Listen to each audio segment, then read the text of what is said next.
Mbak, mau nanya dong soal miastenia gravis, Mbak. Itu mata, kenapa mata?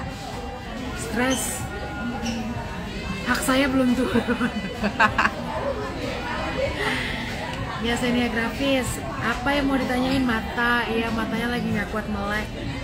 Coba lu buka itunya kacamata. Biar orang-orang tahu lu matanya karena ngantuk gitu ya. Dua-duanya apa satu aja sih, Di? Lebih parah yang ini ya? Parah. Itu dari umur berapa? Apanya? Matanya kayak gitu dari umur berapa? Statisnya dari gejala dari umur setahun. Tapi statis nggak bisa ngelirik sama turun kayaknya SD deh. Tapi lupa ya SD kelas berapa. Berarti lo nggak bisa ngelirik?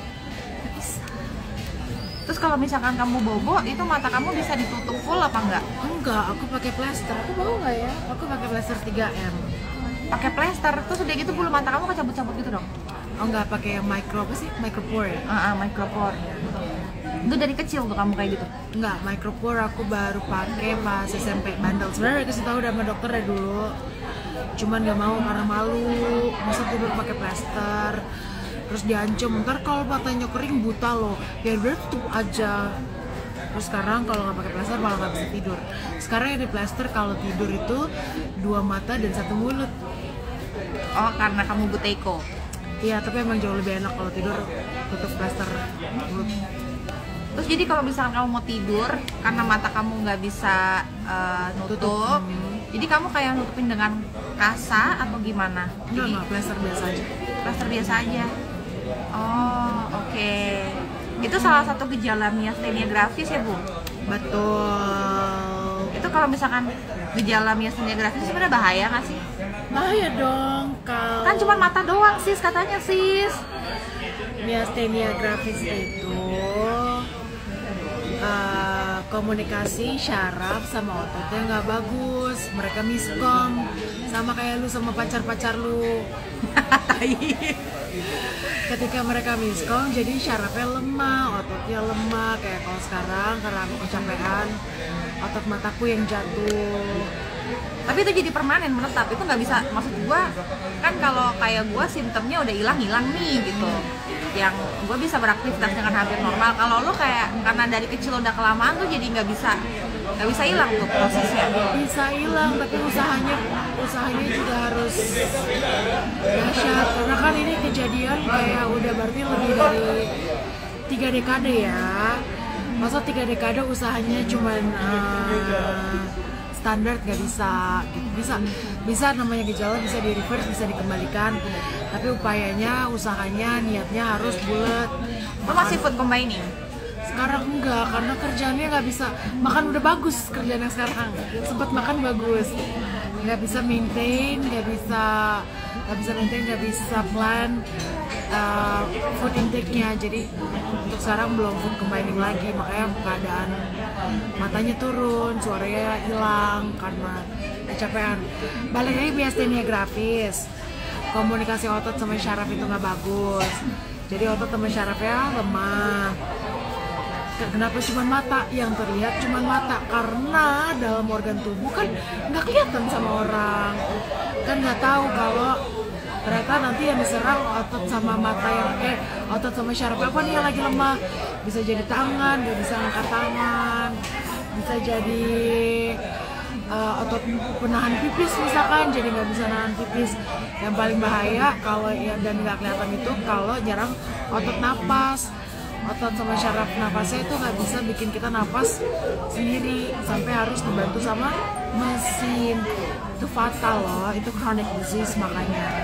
Jadi kalau miastenia gravis kena ke misalkan sarafnya paru-paru gitu ya, paru-paru lo berhenti gitu ya, which is lo mati gitu kan, Di? Jangan berhenti sih, tapi tidak kuat memompa sendiri. Oh ya. Jadi harus didelegasikan ke alat mesin. Kalau mesinnya ada. Betul, didelegasikan sampai mesin kalau mesinnya dibayar. Iya, itu nyesek sih. Itu set momen banget, nggak sih, teringat sesuatu ya kita ya. Almarhum Mas Eri, benar. Iya benar. Jadi kalau misalkan selama alat bantu napasnya ada ya masih bisa napas, dan harus cepet ya, hitungannya menit. Nah, Tapi menurut lo ya, misalkan kalau ada orang baru kena gejala MG nih, misalkan kayak ptosis, is it better langsung CT scan timus atau ntar nunggu tambah parah dulu atau gimana? Oh, bukan porsi gua kalau untuk tahapan-tahapan medis ya. Paling bisa dibantu dari support sesama pasien itu kayak acknowledge dulu, bener-bener satu-satu dirasain apa sih yang dirasain. Jangan cuman yang gejala utamanya aja yang kelihatan, yang lain tuh kayak nggak dirasain. Kayak mungkin ditulis dulu, oh mata saya turun 1, oh gimana nih kok dari seluruh bagian mata sih, seluruh bagian muka misalkan. Bisa senyum nggak? Betul, oh senyum saya gak? Lagi nggak bisa nih. Jangan ketemu gue sekarang nih, otot senyumnya bisa apa enggak, mengunyahnya bagus apa enggak, kuat nggak dalam mengunyah. Terus misalkan udah sampai sini, terus kesini nelen bisa apa enggak, oke apa kemampuan nelennya masih sama atau enggak, suaranya sama kuatnya apa enggak, kayak apa, cadel apa enggak. Betul, itu kan bagian sini terturun, semua aja dianalisa, ditulis-tulis. Jadi ketika ke dokter punya list gejala yang emang udah sangat terstruktur dan lengkap, nanti baru dokternya yang tentuin langkah medis apa ya yang paling tepat gitu. Bukan nggak bisa dalam sesi ini, iya kalau begitu terdiagnosa silakan lakukan ini. Enggak, aku bukan dokter dan itu benar-benar customize, benar-benar tergantung dari pasiennya sendiri. Kamu konsumsi steroid nggak? Kortikosteroid? Sekarang enggak, karena lambung aku nggak kuat. Jadi kortikosteroid itu sangat membantu pas aku koma 5 kali pas aku umur 16. Koma 5 kali ya? Yes. Itu koma bolak-balik, steroid bantu aku banget. Tapi sama ketika aku relapse lagi tahun 2000 berapa sih gue relapse? 2013 kayaknya. 2015 malah itu efek sampingnya yang berasa daripada efek sampingnya apa? Waktu itu aku luka saluran cerna separah itu. Itu kortikosteroid ya? Betul. Jadi diputuskan lebih baik enggak, karena toh mau dipaksa mataku gede, tapi kalau dengan bantuan steroid malah aku nggak nyaman. Jadi nggak perlu. Oke. Terus kalau seingatku ya, waktu kamu food combining tuh kayak kondisi badan tuh langsung improve banget ya, Di? Banget. Dalam waktu 2 bulan itu aku turun 18 kilo, tapi sebenarnya bukan di dietnya gitu, bukan di turun berat badannya, karena itu bukan tujuan aku. Waktu itu aku ubah pola makan food combining karena aku udah capek jajan dokter. Jajan dokter tuh maksudnya gimana? Karena aku biasanya treatment pakai BPJS, tapi BPJS itu kan kalau kita konsultasi yang kita hadapin dokter yang masih dalam tahap belajar. Kalau untuk dapat penjelasan kan pengen memang pasti kita sama yang sudah spesialis, yang sudah berpengalaman. Itu kan kita belanja ya, konsulnya nggak murah, treatment dengan beliau mereka semua itu nggak murah. Aku udah capek, dan ketika aku habis shopping dokter itu sama aku tidak merasakan impactnya langsung gitu loh. Jadi kayaknya ini harus perubahan pada diriku sendiri. Jadi food combining sama raw food, sama whole food. Jadi makanan aku tidak berproses, kalaupun berproses sangat minim. Yang proses masaknya nggak nyampe setengah jam lah gitu. Nah, bahkan untuk orang yang udah sampai 5 kali hampir mati, 5 kali 6 kali sih kamu? Kalau hampir mati 7 kali, tapi kalau kamu cuma 5 kali kok, yang lain bukan. Tuh udah hampir mati 7 kali, yang nggak mati-mati itu dengan pola makan yang bener lu menunjukkan improvement sebenarnya. Betul, bahkan waktu itu aku coba minum mestinon, malah mestinon tuh obatnya penyambung nyawanya myasthenia gravis ya. Malah kalau ke minum mestinon aku nggak kuat, malah ke toilet terus, deg-degan terus, malah jadi side effect ya. Malah dysfunction, malah nggak. Kamu bawa mestinon nggak? Bawa, barusan aku minum. Kasih lihat dong kayak apaan sih? Bawa. Ini nanti aku di-tag ya, biar aku bisa nge-post juga. Yoi dong. Itu 1 bijinya berapa sekarang nih? Gue gak tahu. Nih tadi Mbak Puput tuh yang di FWF nanyain mau sampai kapan minum obatnya katanya. Tergantung amal perbuatan ya. Sampai niat lu jaga makan aja.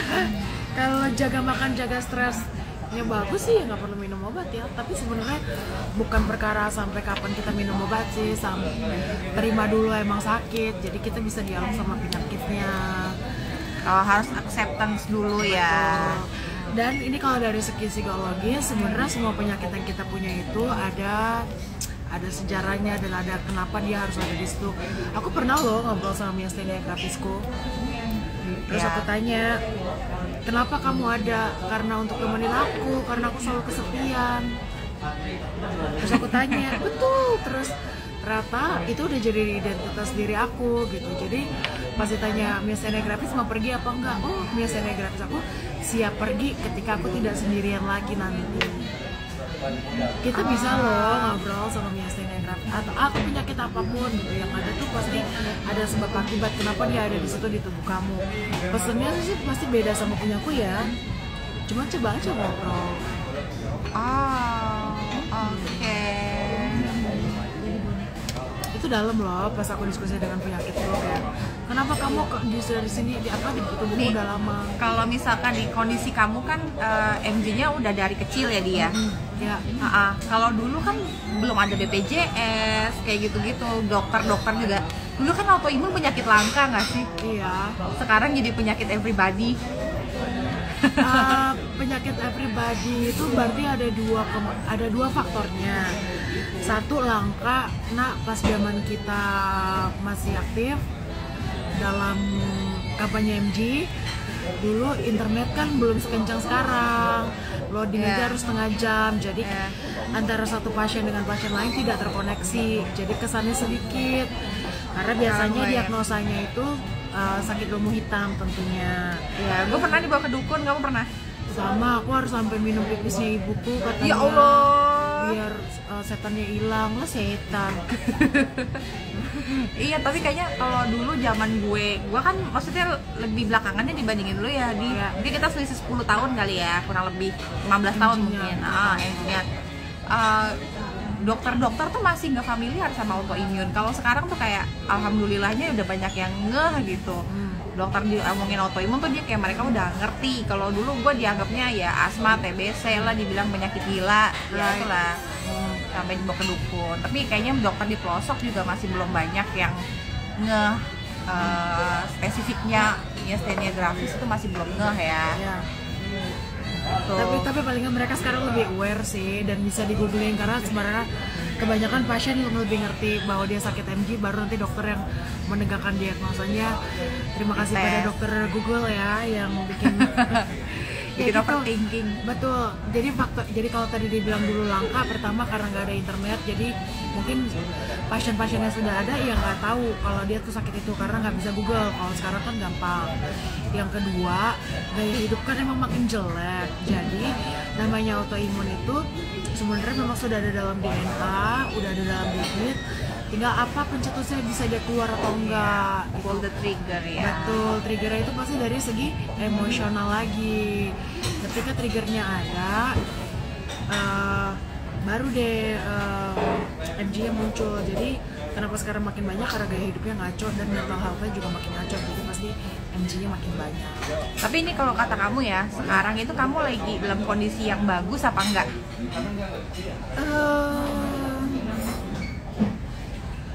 Kalau dari garis besarnya I'm quite okay, it is manageable for now. Kayak aku bisa handle. Maksudnya dari pas aku di ICU selama COVID saturasi 60 pun aku bisa handle gitu loh. Jadi kalau masalah bagus atau enggak, sekarang memang lagi nggak bagus tapi I know how to trade it gitu kayak. Berarti kayak bener-bener kamu tuh udah terbiasa aja gitu ya, udah terbiasa jadi kayak udah ya inilah lo gitu. Iya, balik lagi ketika aku ngobrol sama MG ternyata memang aku mengakui memang MG itu identitas aku belum berani lepas dia. Aku nggak tahu aku bakalan jadi kayak dia nih yang seperti apa tanpa MG. That's deep, tapi itu dari sih teman aku juga ada yang bilang ini bukan penyakit yang nggak mau pergi tapi kita yang hold on ke penyakitnya. Betul ya, karena penyakit apapun itu sebenarnya siap pergi kalau kita tahu triggernya apa dan kita memang mau lepas. Jadi Mungkin kalau pasien baru, kalau aku mungkin karena kesepian, aku butuh MJ untuk nemenin aku. Kalau yang lain mungkin butuh orang yang disalahin. Kadang nggak bisa nyalain orang, jadi gue salahin aja, gue kan sakit. Iya. Itu dulu gue loh. Ya, thank you for admitting that. Atau ada yang butuh dia sebagai tameng buat cari perhatian buat orang. Atau ada yang butuh kayak let's say jadi sumber pendapatan, itu juga bisa dimonetize kalau dia mau. Bisa, kita sama-sama tahu kan caranya. Thank you, udah sih. Ya gitu, jadi semua penyakit gak tertutup MG. Kalau memang masih disimpan ya bakalan ada. Karena banyak juga yang bangga punya penyakit banyak gitu. Jadi, oh iya ada dong. yang bangga gak sembuh-sembuh bertahun-tahun ada. Atau dia minum obat 18 hari pun dengan bangga dia mau sembuh bisa gitu. Jadi ya tanya aja, kalau emang ditanya mau minum obat sampai kapan, ditanya aja emang mau dilepas sama MG-nya. Belum tentu mau putus sama MG-nya. Tapi untuk yang pasien-pasien baru gitu kan mereka masih kayak denial gitu loh, di kayak mungkin ya kenyamanan sebagai orang sehat gitu ya, sehat tanda kutip, terus tiba-tiba sekarang harus minum obat gitu. Gimana kamu kan biasa tuh ngadepin orang-orang kan cukup sabar ya kamu ya, kalau nggak beda sama saya ya. Misalnya kan saya gaplokin satu-satu ya orang-orangnya. Apa ya? Kalau orang pasien baru enggak sih, ada yang justru seneng mendapat MG, cuman gue punya penyakit langka loh, terus dia bisa berorasi, jadi dia punya bahan untuk bercerita ke orang-orang, saking dia kesepiannya mungkin dia punya bahan cerita gue tuh sakit parah. Ada yang kayak gitu. Ada. Ada yang jadi senang belajar hal baru. Semua pasti ada maksudnya. Jadi kalau pasien baru ya balik lagi aja dianalisa, penyakit ini datang buat saya untuk membantu saya dalam hal apa ya, karena pasti apapun yang terjadi buat kita tuh untuk membantu kehidupan kita belajar tapi menerima. Kalau misalkan MG sejauh ini mengganggu apa ya, kayak kamu nyari kerja atau kamu kuliah atau apa gitu nggak? Enggak. Aku rasa kalau misalkan kerja aku nggak berkarir di corporate, mungkin karena memang jalan lo bukan di situ. Jalannya bukan di situ. Tapi apakah untuk berprestasi? Enggak. Aduh, kalau lihat Instagram gue kayak gue pamer mulu, gue ikut G20, Asian Games, sekarang PSSI, atau jalan-jalan yang jauh-jauh yang mungkin kalau yang orang merasa tuh kayak mewah atau sesimpel atau orang sehat aja belum tentu kesana, kok nih orang sakit sampai sana gitu. Jadi kayak iya, kamu kayaknya hidupnya foya-foya sih memang. Karena saya sudah hampir mati 7 kali, apa yang mau ditahan? Kentut. Aku nggak takut apapun, kematian aja pun aku nggak takut. Iya, emang udah. Kematian pun aku nggak takut. Yang aku takut itu aku nggak bisa nikmatin hidup, sama nggak bisa membawa berkah buat orang lain. Oh gitu. Jadi berarti life purpose kamu menurut kamu sekarang adalah bantuin orang. Iya, melayani. Iyalah. Baik kak, kalau gitu terima kasih kakak. I love you. Impromptu banget ya sih?